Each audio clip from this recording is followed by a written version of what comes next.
Hello friends, எல்லாத்துக்கும் வணக்கங்க. இன்றைக்கி நம்ம வர்னிஸ் கிச்சனில் ஒரு சூப்பரான சுவையான மீன் குழம்பு தாங்க வைக்க போகிறோம். அசைவ உணவுகளில் சிறந்த உணவு மீன் தாங்க. நம் உடலில் ஏற்படும் பல பிரச்சனைகளுக்கு அருமருந்தாக அமைவது மீன் தாங்க. வாங்க இந்த மீன் குழம்பு எப்படி சுவையாக சூப்பராக வச்சு சாப்பிட்லான்னு பார்க்கலாங்க. பெரிய நெல்லிக்காய் சைஸு புளி எடுத்துக்கலாங்க. அதில் தண்ணி ஊற்றி 15 நிமிஷம் ஊற வச்சுக்கலாங்க. மீனை 3 டைம் கழுவிடுறாங்க. கழுவுனதுக்கப்புறம் குழம்பு மிளகாத்தூள் 3 டீஸ்பூன் போட்டுக்கலாங்க. உப்பு 1 டீஸ்பூன் போட்டுக்கலாங்க. மஞ்சள் தூள் 1/4 டீஸ்பூன் போட்டுக்கலாங்க. இது எல்லாத்தையும் நல்லா மிக்ஸ் பண்ணிக்கலாங்க. மசாலாவெல்லாம் நல்லா மீனில் படுற அளவுக்கு நல்லா கலந்து விட்டு பிசைஞ்சு வச்சுக்கலாங்க. இது அப்படியே ஒரு ஓரமாக இருக்கட்டுங்க. ஒரு மிக்ஸி ஜார் எடுத்துக்கலாங்க. அதில் சின்ன வெங்காயம் 20 சேர்த்துக்கலாங்க. பெரிய வெங்காயம் 2 எடுத்து நீள் வாக்கில் வெட்டிட்டு சேர்த்துக்கலாங்க. 10 பல்லு பூண்டு சேர்த்துக்கலாங்க. லைட்டாக குறைன்னு அரைச்சி எடுத்துக்கலாங்க.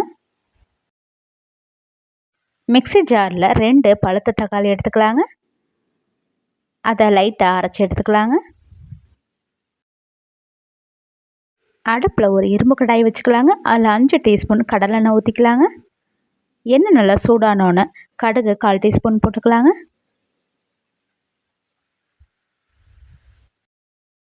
வெந்தயம் 1/4 டீஸ்பூன் சேர்த்துக்கலாங்க. சோம்பு 1 டீஸ்பூன் சேர்த்துக்கலாங்க. மிளகு 1/4 டீஸ்பூன் சேர்த்துக்கலாங்க. இப்போ அரைச்சி வச்சுருக்கிற வெங்காயம் பூண்டு பேஸ்ட்டை சேர்த்துக்கலாங்க. இதை நல்லா மிக்ஸ் பண்ணிக்கலாங்க. வெங்காயம் பூண்டோட பச்சை வாடை போகிற அளவுக்கு 3-4 நிமிஷத்துக்கு நல்லா வதக்கிக்கலாங்க.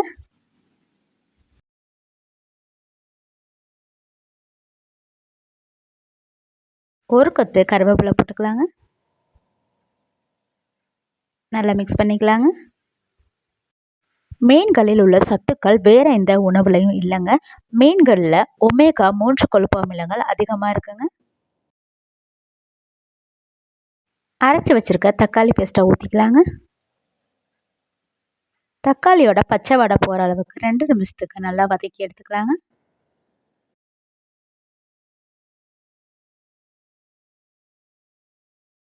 குழம்பு மிளகாய் தூள் 3 டீஸ்பூன் போட்டுக்கலாங்க. மல்லித்தூள் 3 டீஸ்பூன் போட்டுக்கலாங்க. இதை நல்லா மிக்ஸ் பண்ணிக்கலாங்க. இந்த குழம்பு மிளகாத்தூள் மல்லித்தூள் எல்லாமே அரைச்சி நம்ம வர்னிஸ் கிச்சனில் ரெசிபி போட்டிருக்கோங்க. அதை பார்த்து அரைச்சி வச்சுக்கோங்க ஃப்ரெண்ட்ஸ். ரொம்ப யூஸ்ஃபுல்லாக இருக்குங்க. மசாலாவை 2 நிமிஷத்துக்கு எண்ணெயிலே வதக்கி நல்லா வேக வச்சு எடுத்துக்கலாங்க. அப்போ தாங்க குழம்பு ரொம்ப டேஸ்ட்டாக இருக்கும். மஞ்சள் தூள் 1/4 டீஸ்பூன் சேர்த்துக்கலாங்க. நல்லா மிக்ஸ் பண்ணிக்கலாங்க.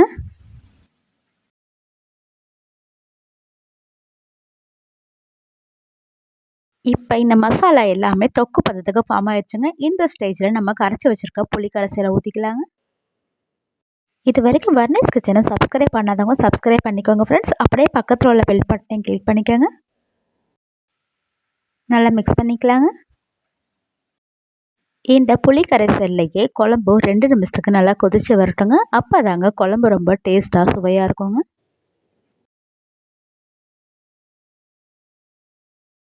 கடல உப்பு 1 டீஸ்பூன் போட்டுக்கலாங்க.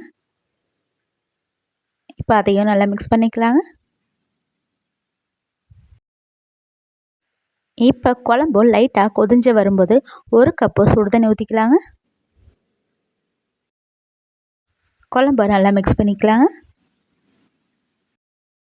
மீன் குழம்பு நல்லா எண்ணெய் பிரிஞ்சு வர ஆரம்பிச்சிருச்சுங்க. இந்த ஸ்டேஜில் நம்ம மசாலா தடவி வச்சுருக்க மீன் துண்டுகளை ஒவ்வொன்றா குழம்புல சேர்த்துக்கலாங்க. நான் எடுத்துருக்கிறது கடல் பாறைங்க. இந்த பாறை மீன் குழம்புக்கு ரொம்ப டேஸ்ட்டாகவும் சுவையாகவும் இருக்குங்க. புரதம், வைட்டமின் டி, கால்சியம், பாஸ்பரஸ், இரும்புச்சத்து, அயோடின், மெக்னீசியம், பொட்டாசியம், ஒமேகா 3 கொழுப்பு அமிலங்கள் எல்லாமே மீனில் அதிகமாக இருக்குதுங்க. மீன் சாப்பிடுவது இதயத்திற்கு ரொம்ப நல்லதுங்க. இதனால் இதயத்தில் கொழுப்புகள் படியாமல் இருக்கிறதுக்கு இந்த மீன் நமக்கு உதவியாக இருக்குங்க. லைட்டாக கரண்டி வச்சு மீனுங்களை உடச்சி விட்றாமல் லைட்டாக கிண்டி விட்டுக்கலாங்க. மூளையின் ஆரோக்கியத்திற்கும் மூளை சிறப்பாக செயல்படுறதுக்கும் மீன் உதவுகிறதுங்க. ஞாபக சக்தியை அதிகரிக்கிறதுக்கும் மீன் உதவுகிறதுங்க. குழம்ப மூடி போட்டு 10 நிமிஷம் வேக வச்சு எடுத்துக்கலாங்க. அடுப்பை சிம்மிலே வச்சுக்கலாங்க. பாருங்கள், குழம்பு சூப்பராக ரெடி ஆயிடுச்சுங்க. லைட்டாக கொத்தமல்லி தழை தூவி அடுப்பை ஆஃப் பண்ணிக்கலாங்க. ஃப்ரெண்ட்ஸ், இந்த மீன் குழம்பு ரொம்ப சூப்பராக சுவையாக இருக்குங்க. குழந்தைங்கள்லேருந்து பெரியவங்க வரைக்கும் ரொம்ப விரும்பி சாப்பிடுவாங்க ஃப்ரெண்ட்ஸ். ஏன்னா இந்த பாறை மீனில் முள் அதிகமாக இருக்காதுங்க. ஒரே ஒரு பெரிய முள் மட்டும்தாங்க இருக்கும். அதனால் சின்ன குழந்தைங்கள்லேருந்து பெரியவங்க வரைக்கும் எல்லாத்துக்குமே கொடுக்கலாங்க. மீன் குழம்பு பிடிக்காதவங்க கூட ஒரு டைம் இந்த மீன் குழம்பு செஞ்சு கொடுத்தீங்கன்னா ரொம்ப ஆசையாக கேட்டு வாங்கி சாப்பிடுவாங்க ஃப்ரெண்ட்ஸ். ஏன்னா அந்த அளவுக்கு ரொம்ப டேஸ்ட்டாகவும் சுவையாகவும் இருக்குங்க. இந்த மீன் குழம்பு வடித்த சாதத்துக்கு, இட்லி, தோசை, சப்பாத்திக்கு ரொம்ப மேட்சிங்காக இருக்குங்க. ரொம்ப சூப்பராக இருக்குங்க ஃப்ரெண்ட்ஸ். செஞ்சு பார்த்துட்டு எப்படி இருந்துச்சுன்னு கமெண்ட் பாக்ஸில் சொல்லுங்கள்.